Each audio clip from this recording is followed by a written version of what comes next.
Hello everyone, my name is Dr. Nancy Joseph, aka The Dynamic Doc. Welcome to my channel. So for those of you who are new and it's your first time watching, thank you so much for watching. Welcome. I am a board certified allergist immunologist and also board certified in pediatrics. So if you haven't had a chance to take a look at that last video, I am going to link it down below so you can have a chance to go ahead and check that out if you haven't done so. And so, last video, we left off talking about the live MCAT prep course that I took. And so with this video, we'll concentrate on what happened thereafter. So, took the live MCAT prep course, but there's a lag time between when that course ends and when my actual MCAT was. So there was a few months in between, and so it's very important that you don't lose steam and you don't go take a few steps backwards, because you want to capitalize on what you learned in that live prep course, but also build upon it so that way you can be, ready to your best of your ability when that MCAT date comes. So I'll talk about the tools I had during that time and how I used them. So, had textbooks from the course, and I used a company called Exam Crackers. Now, when I say textbooks, don't think like the thick, your usual science textbooks.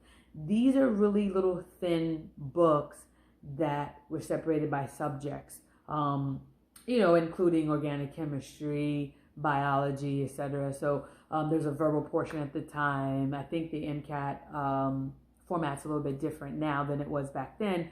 But in general, the concept is there were like thin books. They were, easy to read and separated by subjects. So those, when I say textbooks, that's what I'm referring to in this context. Then there were question books. So those books are really just also separated by subject, but just straight questions that you can go through to get some practice in. I'd advise just doing them, like, instead of writing in that question book and circling and kind of taking it as a practice test. What you can do, you can still do that, but write your answers in a separate sheet so that way you can go over those questions over and over again, without trying to erase and hoping that you can erase cleanly enough to where you don't see what your previous mark was, that type of thing. And of course, review your answers, in the beginning, concentrate on your weak areas so that way, when you have the most amount of energy, you can, tackle those.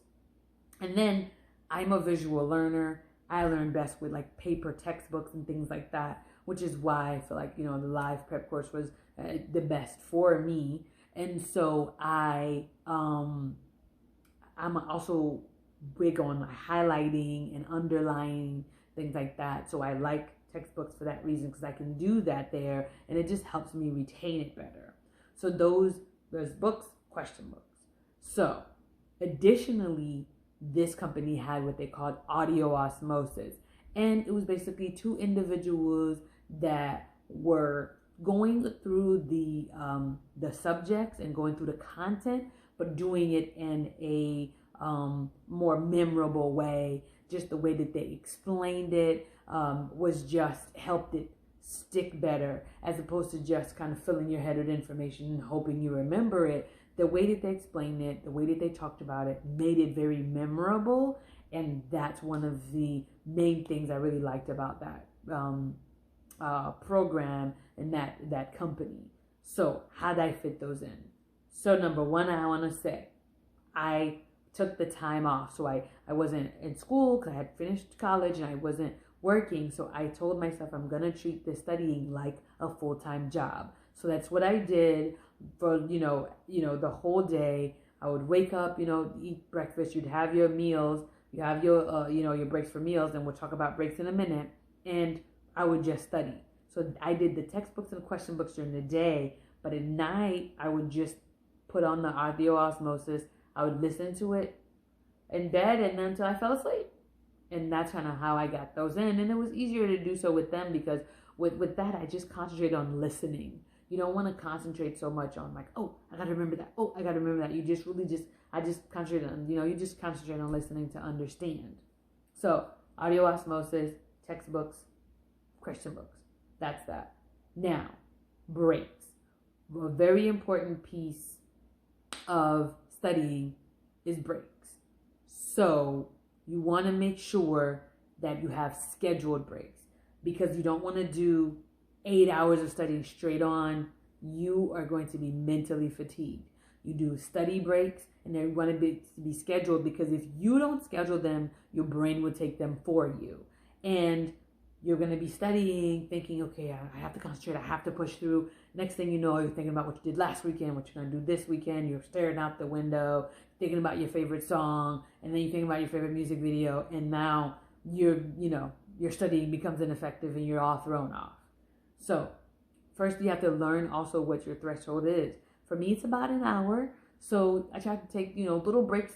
Don't take like 30-minute breaks each hour, but I try to take little scheduled breaks after, every hour, to just kind of give myself like a mental break. If you need to take a walk, take a breather, stare out the window for, a particular amount of, predetermined time, just to get your mind that break, to get it, to reset. That's, what that scheduled break is for. And of course during that time it was a holiday season and or like birthday season, I believe, at the time for me. Of course you can, use that break. So let me go online and buy this person a present or whatever you need to do. So, but just make sure you take that scheduled break. Second very important thing when it comes to studying, especially for intense exams such as the MCAT, is environment. You have to know what environment works best for you. A lot of individuals will study at coffee shops and things like that because they need the background noise. They don't want it necessarily too quiet, or they'll put headphones on, and that's where they study best. I've learned that I'm not such one of those individuals. I'm not such an individual at all.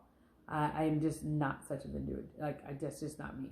So I did try that during that era. I was studying for the MCAT, and it was okay, but it wasn't my most efficient study time. So what I did is I went to a local library. That library had a separate area, and those of you who are familiar with New York, it was the Grand Army Plaza Library in Brooklyn.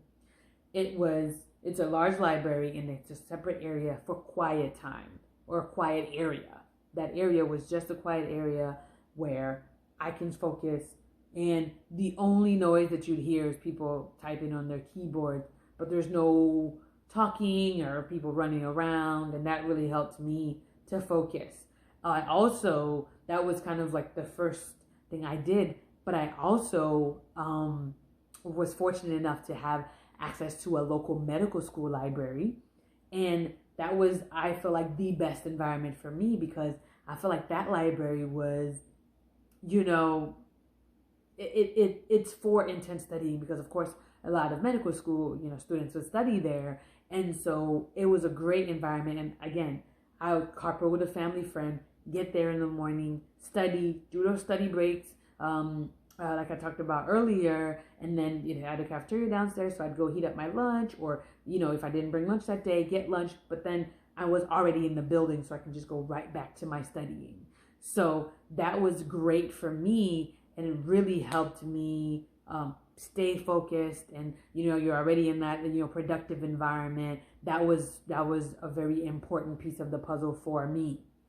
So this is what I did in those months, and of course before I took the MCAT.